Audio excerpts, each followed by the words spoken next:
रस्त्याबाबत जर आमदाराने कुठलेही ठोस पावले उचलले नाही तर आमदारांनी कोणत्याही पुढाऱ्यांना करंजखेड मध्ये प्रवेश निषिद्ध राहील, त्यांना कुठल्याही प्रकारे गावामध्ये प्रवेश करता येणार नाही। या किशोरराव वानखेडेचं करायचं काय? अरे किशोरराव वानखेडेचं करायचं काय?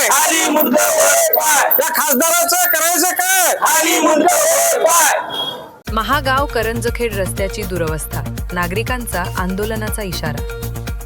महागाव करंजखेड मार्गाची अत्यंत दुरवस्था झाल्याने वाहन चालक, विद्यार्थी व नागरिकांना मोठ्या अडचणींचा सामना करावा लागत आहे। रस्त्यावर ठिकठिकाणी मोठे खड्डे पडल्याने अपघाताचा धोका वाढला असून नागरिकांमध्ये तीव्र संताप व्यक्त होत आहे। या प्रश्नाकडे आमदार, खासदार तसेच सार्वजनिक बांधकाम विभागाने दुर्लक्ष केल्याचा आरोप करत ग्रामस्थांनी संबंधित प्रशासनाला निवेदन दिले आहे।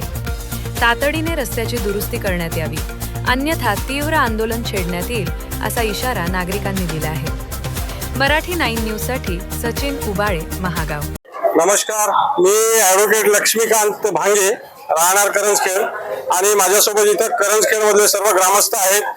महागाव ते करंजखेड हा रस्ता अतिशय खड्डेमय झाला असून या रस्त्याने ये जा करण्याकरिता विद्यार्थ्यांना, नागरिकांना तसेच रुग्णांना त्यांचे अतिशय हाल होत असून या रस्त्याची खूप दिवसापासून दुरुस्तीची मागणी आहे, परंतु या रस्त्याकडे आतापर्यंत कोणत्याही प्रशासनाने कुठलीही ठोस पावलं उचलली नाही आणि रस्ता दुरुस्त करून दिला नाही। हा रस्ता खड्डेमय झाल्याने याने प्रवास करताना अपघात होण्याची दाट शक्यता निर्माण झालेली आहे।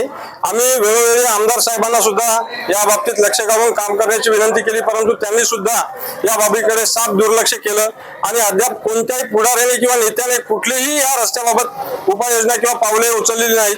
त्यामुळे आम्ही आज रोजी तहसील कार्यालय इथे निवेदन देणार आहोत आणि त्या संदर्भात या 8 दिवसाच्या आत जर रस्त्याची डागडुजी आणि दुरुस्ती जर नाही केली तर आम्ही इथे धरणे आंदोलन देऊ, अन्यथा आम्हाला अमर उपोषणाचा मार्ग पत्करावा लागेल। महागाव ते करंजखेड रस्ता, महागाव